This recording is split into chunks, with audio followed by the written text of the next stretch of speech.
हरियाणा की बात कर लेते हैं पंजाब के बाद, और हरियाणा में क्या कुछ स्थिति है, क्या कुछ नंबर हरियाणा के आ रहे हैं। जरा टैली हरियाणा की हम अपनी स्क्रीन पर अब अपने दर्शकों को दिखाएंगे कि हरियाणा के नंबर्स क्या कुछ कह रहे हैं। प्राची, बिल्कुल, आइए हरियाणा की बात कर लेते हैं। तो हरियाणा में कुल 10 सीटें हैं और अभी 8 सीटें बीजेपी जीत रही है यहाँ पर, यानी 2 सीटें ऐसी हैं जिसका नुकसान बीजेपी को हो रहा है। 2 सीटें कांग्रेस यहाँ पर जीत रही है।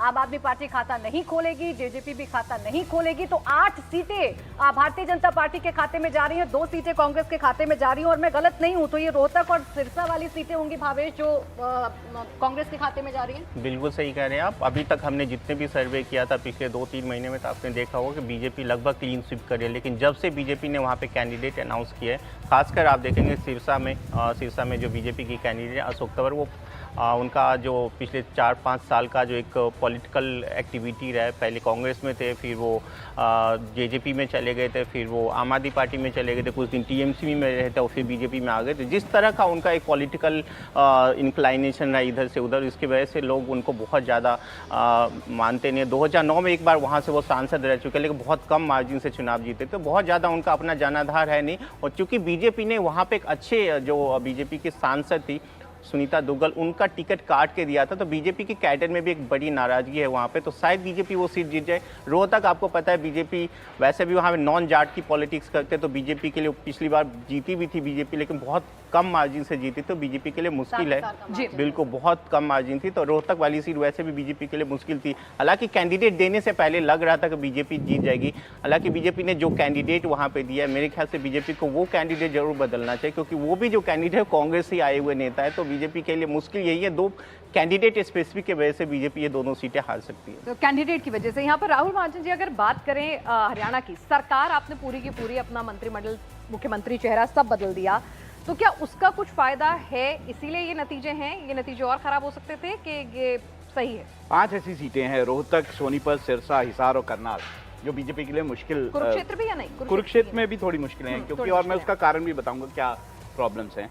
बीजेपी ने जिस तरह के कैंडिडेट दिए हैं, अपना काडर जो है वो बहुत ज़्यादा उसको सपोर्ट नहीं कर रहा है। सिरसा की अभी बात आप कर रहे थे भवेश, बिल्कुल सही कह रहे हैं।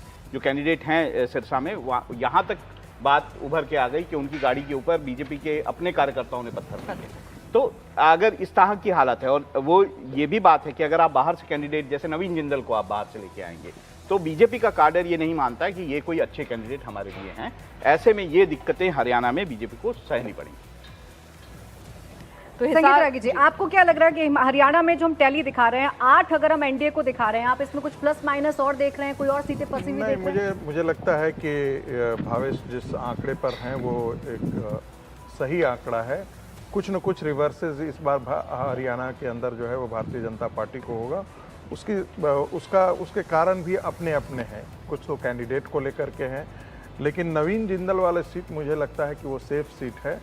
जो जिस प्रकार से जो बाद में जो कार्यकर्ताओं को मनाने की बात चली है, संगठन उसमें आरएसएस भी कूदा है, तो वैसी स्थिति में मुझे लगता है कि तो राहुल जी जो 5 टफ सीटें बता रहे हैं, आपको लगता नहीं कि वो उतनी टफ होने वाली है? मुझे नहीं लगता है कि 2-3 सीटें ऐसी हैं जहां पर जिसको कहते हैं हमेशा चुनाव में कहा जाता है फंसी हुई सीटें।